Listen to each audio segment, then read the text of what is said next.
2020 has been a year of superlatives. I can't tell you how many times I've been talking with someone and saying, wow, did you hear so-and-so say this? That was the stupidest thing said in 2020.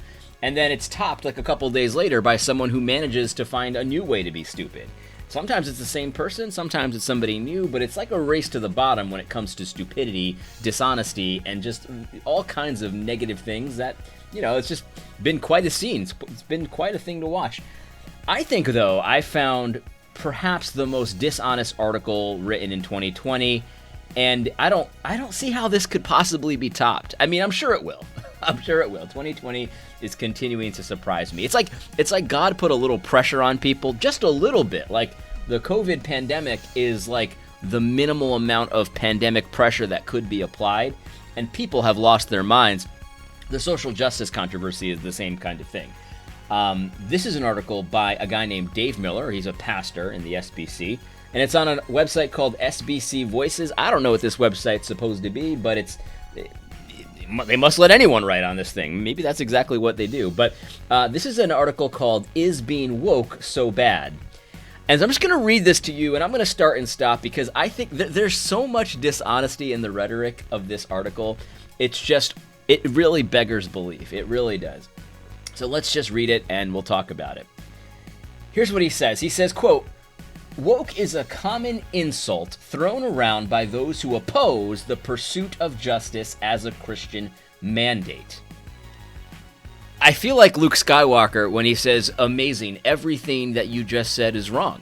Every word in this sentence is wrong. This is not correct. First of all, woke is not an insult. At least it didn't start that way, because woke is a self-descriptive word. It's like myself calling myself a Calvinist. You can't insult me by calling me a Calvinist because that's how I describe myself. So I obviously don't take it as an insult. But the thing is, people have written entire books about what being woke is, and it's in a positive sense. So there's a book called Woke Church by Pastor Eric Mason, and it describes what it is to be woke in a positive light. This is how they describe themselves. I think it's a stupid word. I think you should probably be embarrassed to be woke, because what being woke describes is so unbiblical, it is evil. It's actually not good in any way. So it'd be like somebody calling themselves a Satanist, and as if it's a positive thing. No, it's actually not a positive thing. You're a Satanist.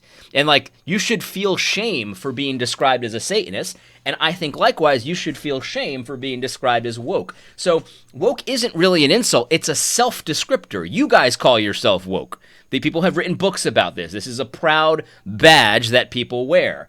And so if you take it as an insult, you should probably look under the hood, because we're not just throwing a pejorative around. We actually use the word woke to describe an entire system of evil, and it's an evil system, and we take the time to break it down. Why is it that what we call woke is so bad? He's saying, is being woke so bad? Yes, it is. I mean, people have spilt tons of ink. People have spent tons of podcast hours, tons of video hours describing why it is that what woke describes is actually evil and non-biblical. It's not an insult, it's a descripting word, and it's a descripting word that so many of your buddies wear as a badge of honor, which is actually what you're going to be making the case that you should do in this article. So it's pretty weird to say that those who oppose the pursuit of justice as a Christian mandate insult you by calling you woke, because that's not even what we're doing. We oppose the fake view of justice, the fake woke view of justice, the social justice view of justice, the critical theory view of justice, the pagan view of justice, and we take the time to describe why that is. And so every word of this sentence, every word, is wrong. It's not a common insult. It's a self-descriptor, and it's not about opposing the pursuit of justice. It's actually opposing fake, phony, baloney, bunko justice. There it is. But let's continue, because that's just the first sentence of this horrible article. He says this. He says, "When they are upset at the stands that other conservative Christians take on racial issues, on sexual abuse issues, on political matters, when some refuse to acquiesce to the GOP conservative orthodoxy, they resort to dismissive name-calling." Again, this is not a name-calling. This is how you describe yourself. Woke Church is a book recommended by all of you woke cultists. And so we are describing you the way you are describing you. What sane person would want to say that being called a Calvinist is an insult if they themselves call themselves a Calvinist? That would make absolutely no sense at all, but whatever. This is the worst article written in 2020. Nah, maybe not the worst, but the most dishonest. Anyway, continue. Derogations such as liberal, social justice warriors, or the ubiquitous woke are common.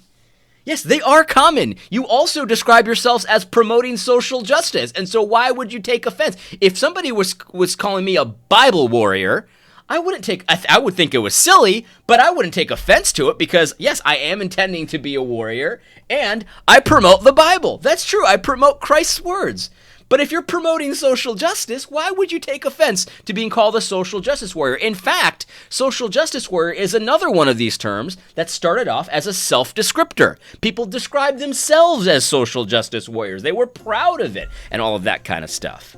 Now, liberal, okay, I can see being insulted for being called a liberal, but the thing is, people don't typically just call you a liberal. They take the time to explain why they're calling you a liberal, and usually they call you a liberal on a specific subject, because I can say Al Mohler, he's quite conservative on the doctrine of Scripture, but he's very liberal about the doctrine of whatever it is, and people have enough brain power to kind of hold those two together. You might say that I'm too liberal on, I don't know, the Sabbath or something like that, but obviously I'm more conservative on other things. And so listen, I would suggest this, like if you're always walking around feeling insulted, like I would suggest perhaps maybe taking a good look in the mirror, because people try to insult me all the time, but it doesn't really bother me if it's not accurate.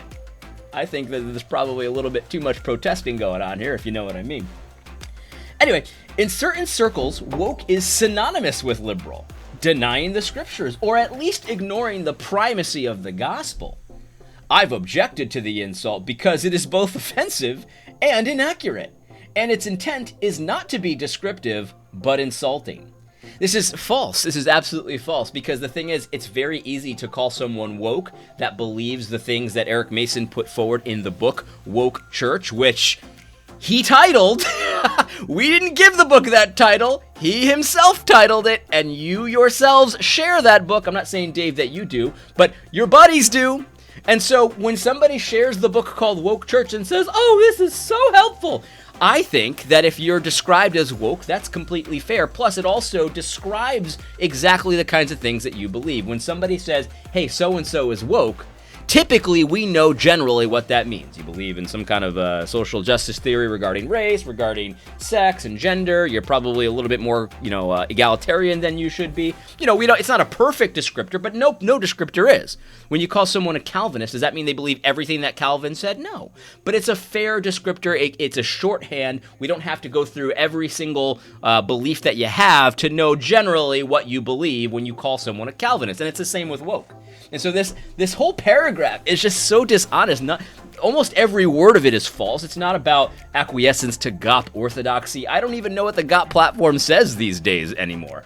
People always say this about me. I always find this very interesting. It's like, oh, you're just going with the Tucker Carlson talking points. You're just saying what Rush Limbaugh would say. And I always laugh about that, because I've probably listened to total in my entire life maybe 30 minutes of Rush Limbaugh content. I could probably not pick him out if you told me here's his voice and here's another voice, pick which one's the real Rush Limbaugh. I probably couldn't pick it out. That's how little Rush Limbaugh I've listened to. Tucker Carlson, I've seen some clips online. I've never watched a complete Tucker Carlson show ever. I've probably seen likewise, maybe another half hour of Tucker Carlson. And so it's always find that interesting. It's like, it's really not about, when was the last time I talked about GOP or conservative orthodoxy? I haven't. I talk about the Bible. But so this whole paragraph is nonsense. And it's all a big lie, really, is what it is. It's trying to describe people that oppose Dave Miller and his woke buddies as they don't care about race, they don't care about sexual abuse, they don't care about this stuff, and so they're like the evil ones. It's like this whole paragraph is a big lie, and let's go and see if it even is consistent with itself, because he's claiming that woke is an insult and he's opposed it. But here's his next sentence. Ready? I wonder if the proper response to being called woke should be a hearty thank you. Yeah, we know that because you're woke. I mean, we understand that. This is how many of your buddies have described themselves. We didn't invent this insult. This is something that they've used to describe themselves. And so It's totally fair to describe them in this way. Again, I've called myself a Calvinist, and so I can't get mad if they say, hey, you're a Calvinist. And I'm like, well, how dare you? That's an insult. It's like, what are you talking about? Like, you've described yourself this way. Let's continue. A friend told me something recently, which I tried to research and found plausible, if not verified, beyond question. I can't believe this.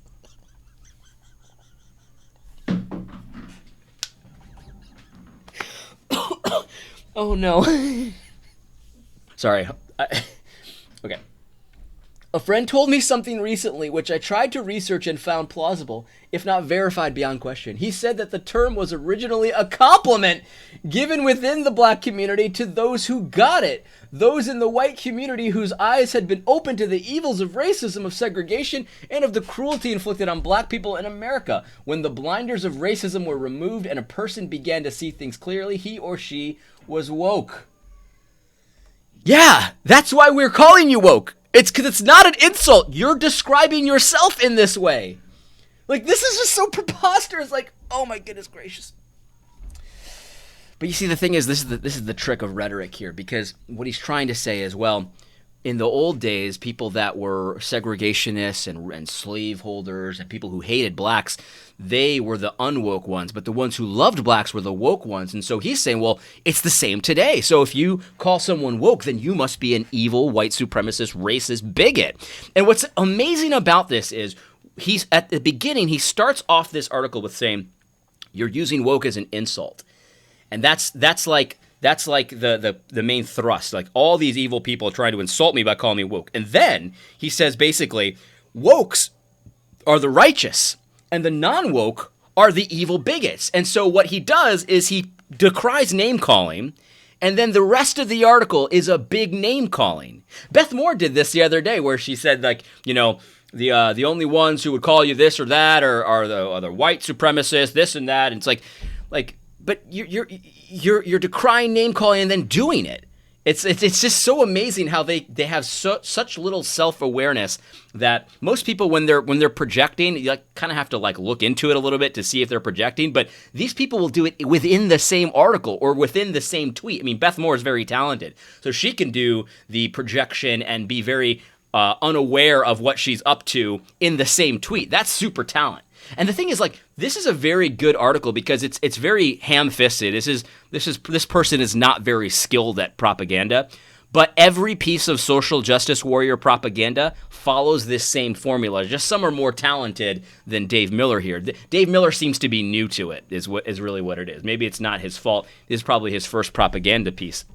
And it's just very ham-fisted and obvious what he's up to, but listen to every social justice presentation, and it follows a very similar pattern than this one.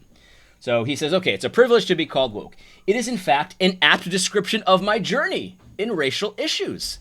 I want to share my testimony on these issues. That's the Baptist version of my story, and explain how a hardcore conservative Baptist preacher like me ended up getting regularly called woke, a liberal, a Democrat, though I've only voted for one Democrat in my life, and he switched parties within a few months after the election, and several other names. I share this because if people are going to call me woke, I might as well tell the story of my awakening. So he's woke. He's absolutely woke here. It's not, he's realizing it's actually not an insult, which means it's never been an insult, which means this whole worldview has shifted very recently. And this is just a suggestion to anyone, right? This is, I've noticed this very often in my life, where you just recently changed on a major issue, and then you go on the attack like an aggressive bulldog on everyone who holds the position that you held like yesterday. And that's just not a good look. Like, I shifted on baptism. This is an example I've used, right? I've shifted on baptism, and within the last 10 years, I shifted on baptism. I used to be a Credo Baptist, and now I'm an infant Baptist guy. And I don't get aggressive with Credo Baptists. I never do, because I know exactly the way I used to think. And I knew, I wasn't I wasn't intending to dishonor God. I wasn't trying to confuse people or anything like that. I get it.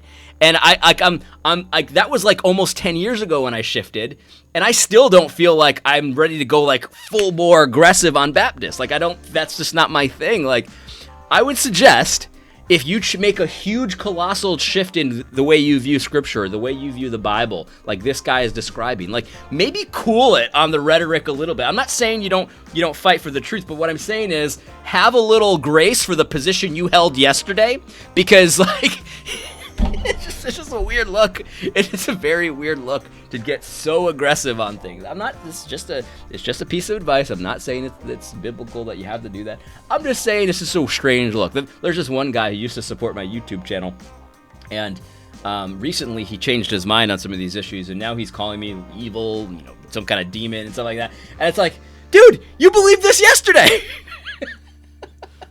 Anyway. Here's some things that have not changed. This is interesting. Since his first sermon in 1977, here's what's not changed. I subscribed to the Baptist Faith and Message then, and I do today. Thanks. That's pretty much how every Baptist starts off their bona fides. I subscribe to the Baptist Faith and Message. I believe in salvation by grace alone, through faith alone, the blood atonement, the Trinity, the exclusivity of Christ, the sovereignty of God, and a long list of other key doctrines. I may have refined my understanding on some of these, but I hold them as passionately today as I did then. Great. I believe in inerrancy then, I do today. Great. I was a committed Baptist then, I am today. Great. I was a complementarian then, and I am now. I'm willing to bet that there's a little squish factor there. I don't know Dave Miller, but I'm willing to bet there's a little squish factor there. How I woke. When I began my ministry, I had one view on racial issues, and today my views are very different, and what happened to me feels an awful lot like waking up. Let me share some of the steps in that process. My experience, my story. This is a little too long. I can't. I'll finish. Okay. I read a book called Blinded by Might by Cal Thomas and Ed Dobson. I'd been a loyal Republican all my life, moral majority adherent, a reliable right-wing vote. When I read that book, it opened my eyes to some things. The thesis of that book, to oversimplify, is that there is a natural conflict between politics and Christianity. We are about truth, the truth. We proclaim Christ, whether people respond or not. Politics is about gaining and maintaining power and doing whatever you have toward that end. When the church engages too deeply in politics, there will be a constant danger that it will compromise truth to gain and maintain power. I began to see the involvement of the church in politics differently as I worked through that concept. So the first part of his awakening was that politics, you can't get too involved. Okay. Don't think that's what your woke friends are advocating for, but hey, they have to neuter their opposition first. And so part of his awakening has been he's been neutered politically. Number 2, I got involved in blogging and in the world of SBC politics. And at the end of the 2010 convention, I met a man named Dwight McKissick, and I had a great conversation. I heard him preach and I loved it. He'd read some of my posts at the now defunct SBC Impact and was very kind. Later that day, he argued for a resolution or motion relating to race issues. I can't remember specifics, and it went down to defeat. I decided to go talk to him and offer up some encouragement, and that was the moment I woke up. So Dwight McKissick is one of the most hardcore social justice warrior, liberal, woke church advocates in the SBC. So he got, so the step 1, he got neutered politically. Step 2, a very strong personality, Dwight McKissick. He's a very well-spoken man. I guess brainwashed him a little bit, and that's the moment he woke up. I offered some tepid support to Dwight. The fight isn't over. We'll continue advocating for it on the blogs. And after all, these things take time.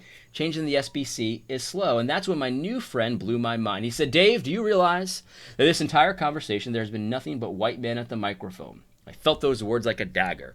We were, I believe, unintentionally excluding people of color from the convention's leadership, and I didn't even notice. I was blind. Yes, I was asleep. And Dwight McKissick slapped me across the face and woke me up with soft, gentle words. See, Dwight, this is, so you can't just say, I don't see any white people, therefore blacks are being excluded. You see, that's actually an assumption that you can't make. That's actually assuming something that you don't know is true. That's why we call you social justice warriors. That's why we call you liberals, because liberals and social justice warriors and woke church cultists and things like that think they know lots of stuff that they don't know. Because here's the reality. Like, nobody would say, hey, AD, I don't see any white people at your house, therefore you're excluding white people. No, it's just because I'm freaking Puerto Rican. And my family's Puerto Rican as well. Like, that would be stupid. And so the fact that there are no whites at the microphone doesn't mean blacks were excluded. It just simply doesn't. unless you find out that they were saying, let's exclude black people from this conversation. This is white time.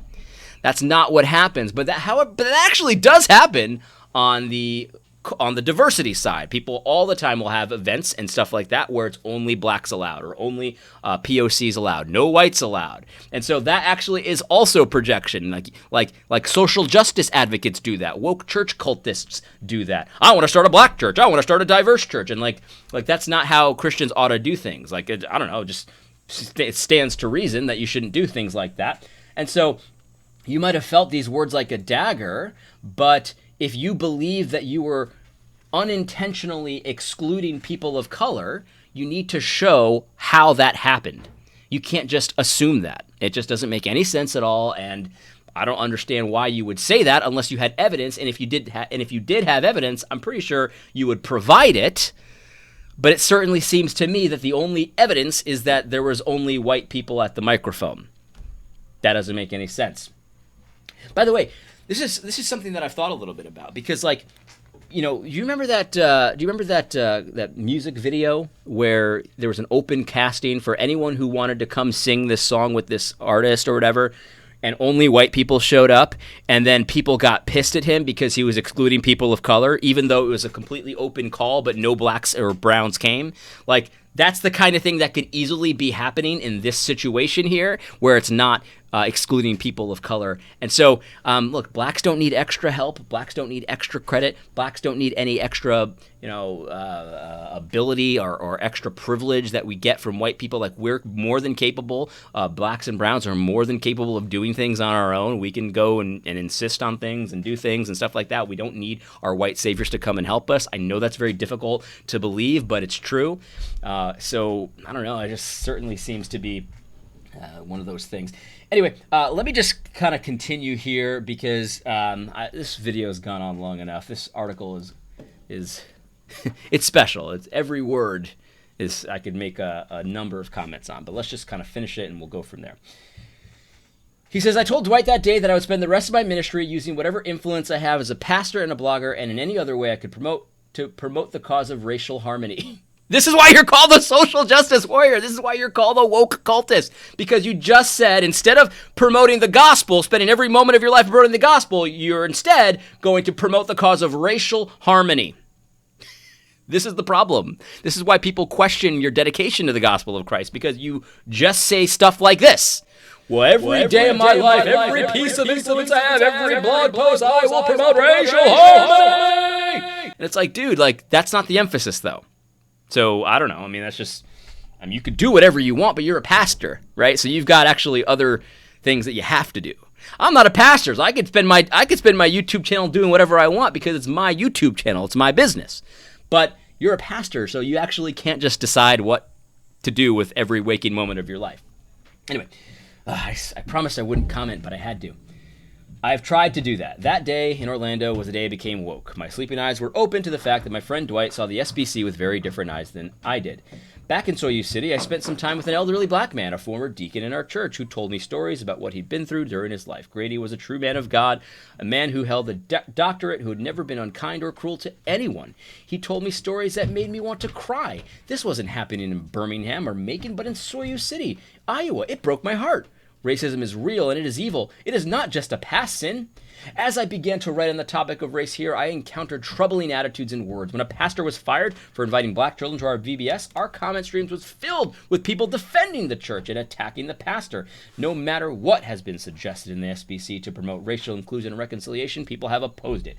Every single time. Confederate flag, greater representation of minorities on nominations and appointments, advocacy of a minority entity president. Every single effort in the SBC has been opposed. It becomes clear every day that the SBC's problem with race are not just ancient history. Maybe I'll do a follow-up with my opinions on some of these issues, but for now I have a simple point. You guys use the term woke as an insult. I get it. But that is exactly what it felt like to me. When I spoke to Dwight and to my deacon friend, when I have black friends. I have black friends. Classic. Absolutely classic. I have black friends. I have a deacon. He was a deacon in my church. He was black. That's how good I am. That's what it felt like to me. When I spoke to Dwight and to my deacon friend, when I began to see that my lifelong party did not have the corner on truth, it was like waking up. That was my experience. I woke up. So yeah, call me woke if you want. It's better than being asleep, isn't it? This is the most dishonest article in 2020. It's unbelievable because it's like he describes that he got woke, and even though he didn't describe himself as woke, he started being woke, like he got woke on racial reconciliation and other things. So he got woke, and woke is a self-descriptor. Now, Dave, I believe you that you didn't know that that was a self-description of the woke cultists, right? I understand that. But you didn't know that, fine. But you admit that you got woke the entire time, and then you're like, well, people are calling me woke, I can't believe it. And it's like, in the article itself, you describe that you were woke this entire time, you know, as soon as you became friends with Dwight McKissick, I guess. And so, when we described you as woke, it was a very apt description. You admit that. But then you say, up here, its intent is not to be descriptive, but rather insulting. Dude, you're a liar. This article is so dishonest. We described you correctly with a word that your buddies use as a descriptor, a positive descriptor for themselves. But you have the audacity, you have this mind reading power, this brain power that you can read my mind and know, even though it's an apt description, even though it's a self-description for your buddies, people have written books about the woke church. Even though all of that is true, you know that I'm not trying to describe you. Instead, I'm trying to insult you. My friend, you are a liar. This is nonsense. This is nonsense, Dave. And so I would suggest that you stop lying. Stop decrying name-calling all while you're name-calling. Stop lying about people. This is like very common for the woke cult. Very common for the woke cult. And so I would suggest stop doing it. Anyway, I hope you found this video helpful. God bless.